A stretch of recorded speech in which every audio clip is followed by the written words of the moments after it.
Frontline Updates, where we delve deep into military strategies and updates from conflict zones. Today, we're discussing the progress of the ongoing special military operation as of January 24, 2025. I'm your host, Sharifa Mohammed MGT. I'm Colonel AUC Oguntoye, an Infantry Officer. Targeted strikes and infrastructure damage. The briefing reports enemy UAVs targeted critical infrastructure, including an oil refinery near Ryazan and the Kremny plant in Bryansk, causing considerable damage. This highlights the strategic focus on debilitating key facilities. Welcome to Frontline Updates, your trusted source for the latest developments on security and defense operations involving military forces.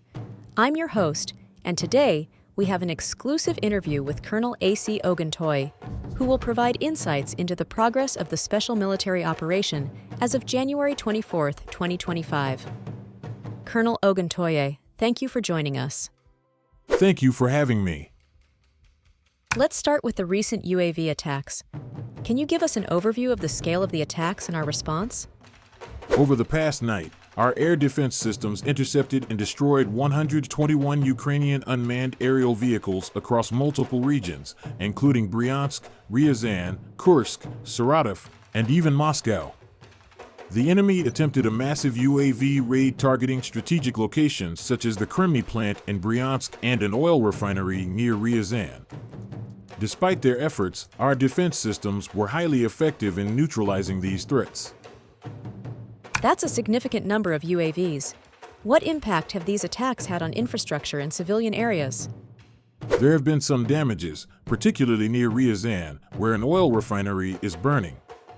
Additionally, in Belgorod region, multiple UAV strikes damaged residential areas and agricultural enterprises. Fortunately, our rapid response teams have been able to contain the damage and minimize civilian casualties. Shifting to ground operations, can you elaborate on the progress of our forces in key battlefronts? Our troops have made substantial progress in several areas. In the Kursk region, our forces have successfully pushed back elite Ukrainian units, making significant gains near Sverdlikovo and clearing forest belts around Kurilovka. Further advancements have been made in Chasov Yar, where our troops are reaching the western outskirts of the city from the north. What about the situation in Pokrovsk? In Pokrovsk, our forces continue to advance towards the Pokrovsk-Konstantinovka road and have made notable progress in encircling the city. Heavy fighting is underway in the Kedlino area, and our troops are steadily moving west towards the Dnipropetrovsk region. Are there any specific achievements you'd like to highlight from the past week? Over the past week, we have conducted 8 high-precision strikes targeting critical Ukrainian military-industrial infrastructure, including gas and energy facilities. Our forces have also liberated multiple settlements, including Solnoy and Petropavlovka in the Donetsk People's Republic. We have inflicted significant losses on Ukrainian forces, including 2,300 personnel in the Kursk region alone. That's quite an achievement. Can you provide insight into the losses sustained by the enemy? Over the week, Ukrainian forces have suffered heavy losses across multiple fronts. Our operations have resulted in the destruction of 15 tanks, 69 combat armored vehicles, and several NATO-supplied artillery pieces. In addition, more than 54,460 enemy personnel have been neutralized in the Kursk direction since the beginning of the operation. How are our forces managing to sustain their momentum? Our forces are benefiting from superior strategic planning, efficient logistics, and the unwavering commitment of our personnel.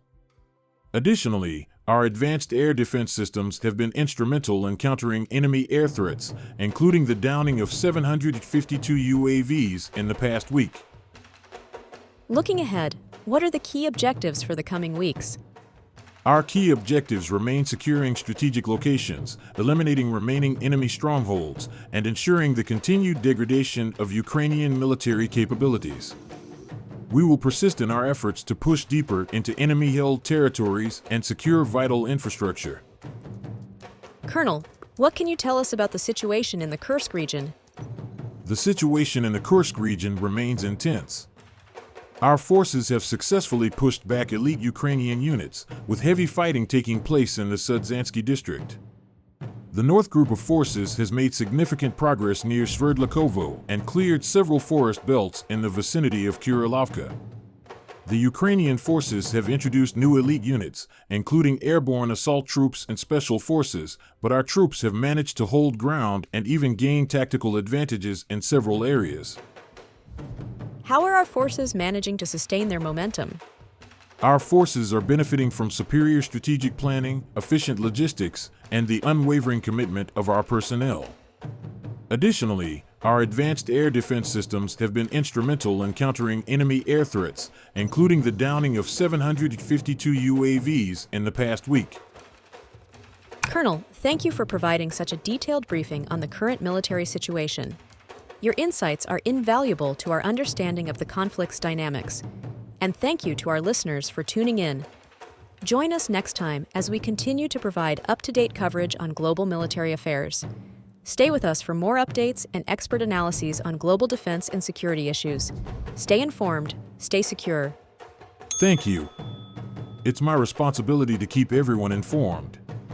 According to the Palestinian Water Authority, Israeli soldiers have destroyed the only desalination plant that serves the water needs in northern Gaza. Since last night, Israeli forces have detained at least 22 individuals in the occupied West Bank as part of a mass arrest campaign.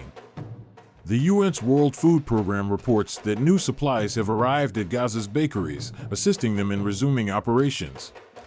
The World Food Program also states that 4,800 aid trucks have reached Gaza since the ceasefire agreement. Despite passing a ceasefire deadline with Hezbollah that requires Israel to end its occupation, the Israeli military claims its forces continue to conduct sweeps in various areas across southern Lebanon.